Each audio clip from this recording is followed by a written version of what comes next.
김민하 기자 어서 오세요. 안녕하세요. 먼저 재난방송 있죠? 중앙재난대책안전본부에서 전하는 말씀입니다. 2020년 2월 26일 우리나라 전 지역에 코로나19 감염 확진 환자가 늘어나고 있어서 이 확산 방지를 위해서 자가격리자는 다음과 같은 생활수칙을 반드시 준수해 주시기 바랍니다. 첫째, 감염병 전파 방지를 위해서 격리장소 외의 외출은 금지해 주시고요. 둘째, 독립된 공간에서 이 경우에 혼자 생활을 하셔야 됩니다. 셋째, 진료 등의 외출이 불가피할 경우에 반드시 관할 보건소에 먼저 연락을 하셔야 되고요. 넷째, 가족 또는 동거인하고 대화를 할 때 접촉하지 않도록 주의해 주시기 바랍니다. 다섯째, 개인 물품을 사용하고 건강수칙을 또 반드시 지켜주시기 바라고요.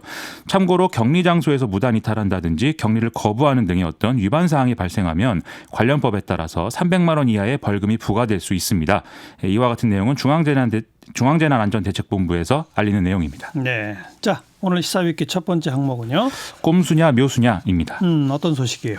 지금 여당 지도부는 계속 부인하고 있지만 더불어민주당의 비례전담 정당 창당 얘기가 계속 나오고 있는 상황입니다. 일부에서는 당내 조직을 활용한 창당을 통해서 이 사실상의 어떤 이 청년 민주당을 창당해야 된다, 이런 이제 구체적인 아이디어까지 나오고 있습니다. 네. 그게 어떤 아이디어죠? 지난 24일에 고한석 전 민주연구원 부원장이 쓴 페이스북 글 내용이 이제 보도가 됐는데요. 네. 민주당 내에 이게 과거에 청년위원회였던 조직이 전국 청년당으로 이제 조직 명칭이 바뀌었다고 하거든요. 그런데 이것을 지역의를 갖춘 실질적인 정당인 청년민주당으로 개편을 한 뒤에 네. 여기서 청년 후보들끼리 경선을 치러서 비례대표 명단을 이제 만들도록 하자라는 겁니다. 이걸 통해서 이제 더불어민주당의 실질적인 제1당 지위를 지키는 동시에 차세대 청년 정치인을 키우는 것까지 이제 두 마리의 토끼를 잡자, 뭐 이런 내용이었습니다. 이런 제안에 대해서 지도부는 뭐라고 그래요? 계속 이제 비슷한 얘기를 하고 있는 건데요. 구체적으로 검토한 일은 없지만 누가 당을 만드는 것을 말릴 수는 없지 않겠느냐, 뭐 이런 얘기입니다. 장경태 더불어민주당 청년위원장도 오늘 MBC 라디오에 나와서 현재까지는 전국 청년당을 비례전담정당으로 이제 바꿔서 활용할 계획은 없다라고 밝혔는데요. 그런데 또 다른 언론 보도를 통해서는 현재 청년 후보들이 공천을 받지 못하고 있어서 이 청년민주당을 창당하는 어떤 이런 방법에 대해서도 필요성을 말하는 사람들이 있는 것은 사실이다라고 얘기를 했습니다. 지금 청년 후보들이 공천 잘 안 되나요? 그런 상황입니다. 예를 들어서 오늘 더불어민주당은 서울 송파병의 현역 의원인 남인순 최고위원을 단수 공천하기로 결정을 했는데요.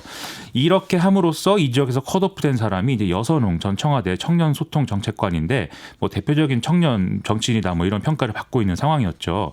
후보 적합도 조사에서 두 후보 간 격차가 너무 커서 경선도 의미가 없을 정도였다라는 게 이제 그 더불어민주당 얘기인데요. 네. 어떻게 보면 또 시스템 공천이라는 이런 원칙이 현역에 그럼 유리하게 작용하고 있는 거 아니겠느냐, 이런 지적도 나오고 있는 상황입니다.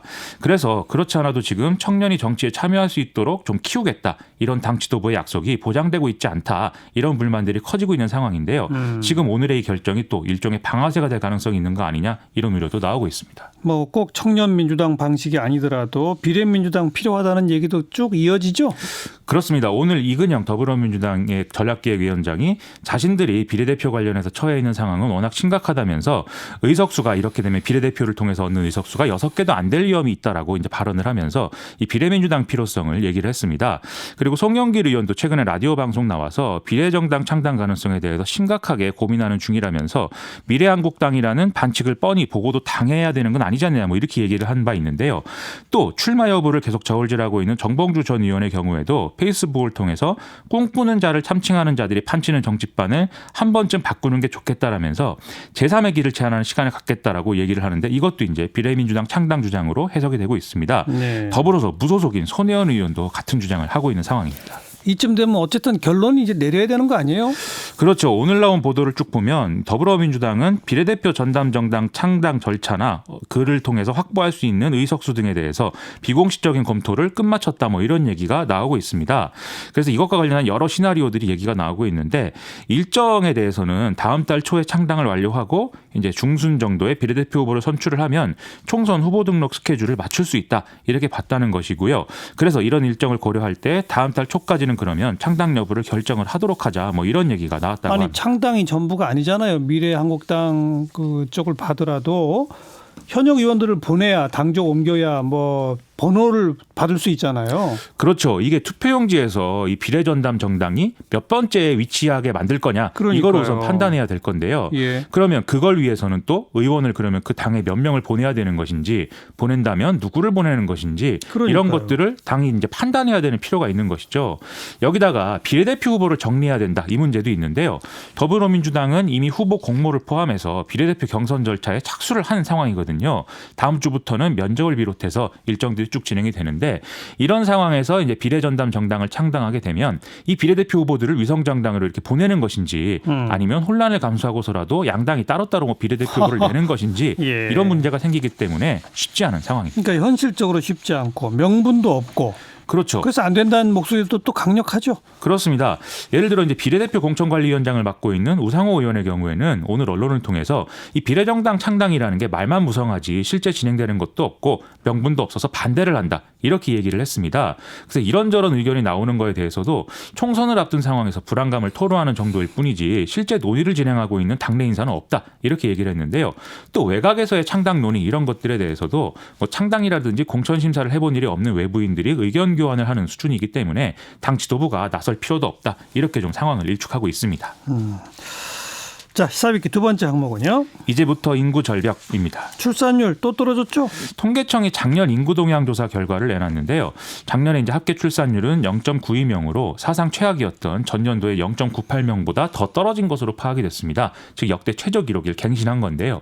이 합계 출산율이란 여성 한 명이 평생 낳을 것으로 예상되는 평균 출생아 수를 말하는데 이게 1 미만이라는 것은 이 상황이 지속될 경우에 한 세대가 지나면 출생자 수가 지금의 절반 이하로 줄어든다. 이런 뜻으로 볼 수가 있습니다.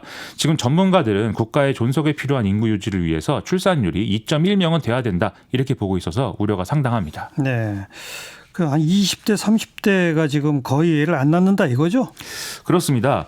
이 35세 이상 고령 산모 비율이 전체 33.3%로 전년보다 1.5%포인트 증가한 게 이제 그런 부분을 보여주는 건데요. 예. 산모의 평균 출산 연령도 33세로 전년 대비 0.2세 정도 상승한 그런 상황입니다. 네. 40대를 제외한 전 연령층에서 출산율이 크게 감소했는데 특히 주출산 연령이라고 볼 수 있는 20대 후반과 30대의 경우에 상당히 유의미한 폭으로 감소한 것으로 이제 나타났습니다. 혼인 건수 자체가 줄고 있죠? 그렇습니다. 지난해 혼인 건수는 24만 9천여 건으로 전년보다 1만 8천여 건 줄어들었는데요. 1970년 통계 작성 이후 역대 최소치다 이런 평가입니다. 예. 혼인 건수는 2011년 이후 8년째 감소하고 있는 상황인데 여기다 이제 이것도 표면적으로 드러나는 이유일 뿐이지 원인은 근본적이 돼 있기 때문에 네. 근본적 대책 필요하다는 지적이 계속 이어지고 있는 상황입니다. 우리나라 최대 과제입니다. 숙제이고요. 김민아 기자 수고하셨어요. 고맙습니다.